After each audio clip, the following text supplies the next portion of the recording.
Welcome to இது நம்ம பாரம்பரியம்.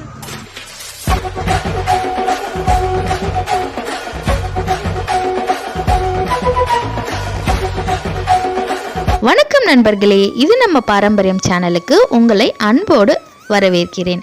இன்னைக்கு நாங்கள் காஞ்சிபுரத்தில் இருக்கிற காஞ்சி காமாட்சி அம்மன் கோவிலுக்கு தான் போயிருந்தோம். காமாட்சி அம்மன் கோவில் 51 சக்தி பீடங்களில் முதல் சக்தி பீடம் அப்படின்னும் சொல்கிறாங்க. அதுக்கப்புறம் இன்னும் நிறைய விசேஷம் இந்த கோவிலில் இருக்குது. காமகோடி பீடம் என்றும் அழைக்கப்படுகிறது. அதுக்கப்புறம் சதி தேவியோட ஒட்டியானம், அதாவது தொப்புள் பாகம் விழுந்த இடமாகவும் சொல்லப்படுகிறது. காமாட்சி அன்னை இங்கு லக்ஷ்மி, சரஸ்வதி, பார்வதி அப்படின்னு சொல்லிட்டு முப்பெரும் தேவியராக நம்மளுக்கு காட்சியளிக்கிறாங்க. எல்லையில்லா கருணை வடிவமாக நம்மளுக்கு அம்பாள் காட்சியளிக்கிறாங்க. சௌந்தரவல்லி நாச்சியார் அப்படின்னும் இங்கே காமாட்சி அம்மனை அழைக்கிறாங்க. ரிஷிகளும் முனிவர்களும் ஞானிகளும் இங்கே கண்ணுக்கு தெரியாமல் தவம் செய்கிறார்கள் அப்படின்னு சொல்லிட்டும் நம்பப்படுகிறது. இந்த கோவிலோட ஸ்தல வரலாறு ரொம்பவே சூப்பராக இருக்குங்க. அப்படியே கோவிலுக்கு போயிட்டு நாங்கள் ரொம்ப பிரமிச்சு போயிட்டோம். கோவிலை விட்டு வெளியே வர்றதுக்கு மனசே இல்லைங்க. அப்படியே கோவில் உள்ள அம்பாளை பார்த்துட்டே இருக்கலாம் போல இருந்தது. அப்படி ஒரு கோவில் நம்ம காமாட்சி அம்மன் கோவில். நீங்களும் காஞ்சிபுரம் சைடு போனீங்கன்னா கண்டிப்பாக காமாட்சி அம்மன் கோவிலுக்கு போயிட்டு அம்மனை தரிசனம் செய்யுங்க. அவ்வளோ மனசுக்கு நிறைவாக இருக்குது அம்பாளை பார்க்குறதுக்கே. அப்புறம் பிரசாதமும் நாங்கள் வாங்கி சாப்பிட்டோம். பிரசாதம் செம்ம டேஸ்ட்டுங்க. அதாவது வெண்பொங்கல் தான் கொடுத்தாங்க. ரொம்பவே செம்ம டேஸ்ட்டாக இருந்துச்சு. கோவில் பிரகாரத்தில் இருந்து எல்லாமே ஒன்று கூட எதுவுமே நம்ம குறை சொல்ல முடியாத அளவுக்கு அவ்வளோ அழகாக இருக்குது கோவில். கோவில் ரொம்பவே சூப்பராக இருக்குங்க. சொல்கிறதுக்கு வார்த்தையே இல்லை. ரொம்ப நல்லா இருந்தது. அதோட காஞ்சிபுரம் ஊர் இருக்குது பாருங்கள், அவ்வளோ சூப்பராக இருக்குங்க.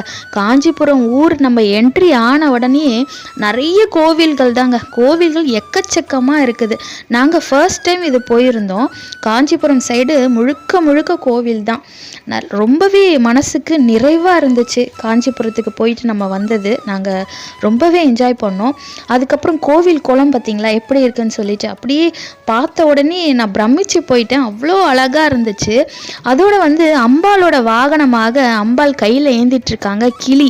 அந்த கிளி எங்களுக்கு காட்சி கொடுத்தது இதோ பாருங்கள். கிளி இங்கே பாருங்கள் டாப்பில் உட்காந்துட்ருக்கு. அந்த கிளி எங்களுக்கு காட்சி கொடுத்தது அம்பாலே எங்களுக்கு காட்சி கொடுத்த மாதிரி ஒரு மன நிறைவாகிடுச்சு.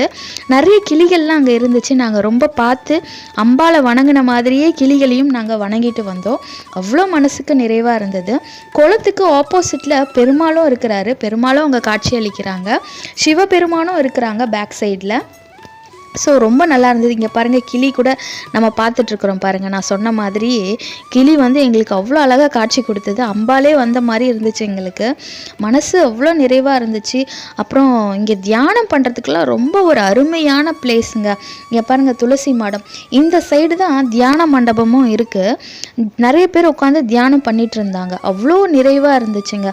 குளத்துக்கு பின்னாடி சைடு ரொம்ப நல்லா இருந்தது. சொல்கிறதுக்கு வார்த்தையே இல்லை. மகிழ்ச்சியில் நிறைய வார்த்தைகள் வரவே மாட்டேங்குது.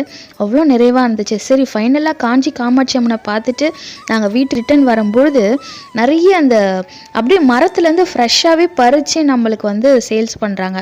தர்பூசணி, பலாப்பழம் இதெல்லாம் நாங்கள் வாங்கி சுவைச்சிட்டு அதுக்கப்புறம் காஞ்சிபுரத்துக்கு புடவை எடுக்காமல் எப்படி வர முடியும், பட்டு புடவைன்னு சொல்லிட்டு நாங்கள் பட்டு புடவை எடுக்கலான்னு போனோம். அங்கே நிறைய பிரான்ச்சஸ் இருந்துச்சு. அதில் எங்களுக்கு ஃபேவரட் நல்லி சில்க் ஹவுஸ் தான். ஸோ நல்லி சில்க் ஹவுஸில் என்டர் ஆயாச்சு. உள்ளே என்டர் ஆகிட்டு எல்லா பட்டு சாரீஸும் நாங்கள் பார்த்தோம். கலெக்ஷன்ஸ்லாம் அவ்வளோ சூப்பராக இருக்குது. நல்லியில் எல்லாமே பர்ச்சேஸ் பண்ணிவிட்டு ரொம்ப மன நிறைவாக இருந்துச்சு. அம்மனையும் பார்த்து தரிசனம் பண்ணியாச்சு. காஞ்சிபுரத்துக்கு பட்டு சேலை எடுக்காமல் போக முடியாது. அதனால் எங்கள் பட்ஜெட்டுக்கு ஏற்ற மாதிரி ஒரு நல்ல பட்டு சேலை எடுத்துகிட்டு வந்துட்டோம்.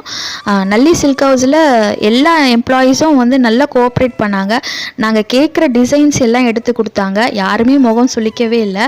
அவ்வளோ அழகாக கோஆப்ரேட் பண்ணிவிட்டு அங்கே இருக்கிற சேல்ஸ்மென்ஸ் எல்லாருமே நாங்கள் கேட்ட டிசைன்ஸ் எடுத்து கொடுத்துருந்தாங்க. அதுவும் ரொம்ப மகிழ்ச்சியாக இருந்துச்சு. ஃபைனலி நாங்கள் கேட்ட பட்டு சாரியை அழகாக செலக்ட் பண்ணி எடுத்துகிட்டு வந்துட்டோம். ரொம்ப மனசு நிறைவாக இருந்துச்சு. ஸோ இப்படி தான் நாங்கள் காஞ்சிபுரம் இன்றைக்கி ட்ரிப்பை நாங்கள் முடித்தோம். ஃபைனலாக காஞ்சிபுரம் அம்மனையும் தரிசனம் பண்ணியாச்சு. அதுக்கப்புறம் பட்டுப்புடவையும் எடுத்தாச்சு. அதுக்கப்புறம் அங்கே இருக்கிற நேச்சுரல் ஃபுட்ஸ் எல்லாமே நாங்கள் வழியில் வரும்போது நாங்கள் சுவைச்சி பார்த்தாச்சு. அவ்வளோ மன நிறைவாக இருந்துச்சு. ஸோ அதனால் நாங்கள் என்ஜாய் பண்ண இந்த காஞ்சிபுரம் ட்ரிப்பை உங்களுக்கு ஷேர் பண்ணலாம் அப்படின்னு சொல்லிட்டு தான் இந்த வீடியோ எடுத்தேன் நான். மறக்காமல் இந்த வீடியோவை பார்த்துட்டு லைக் பண்ணுங்கள், ஷேர் பண்ணுங்கள். மறக்காமல் நம்ம சேனலில் சப்ஸ்கிரைப் பண்ணிவிட்டு கூடவே பெல் பட்டனையும் கிளிக் பண்ணிவிடுங்க. மீண்டும் அடுத்த வீடியோவில் சந்திக்கிறேன். அதுவரை நன்றி, வணக்கம்.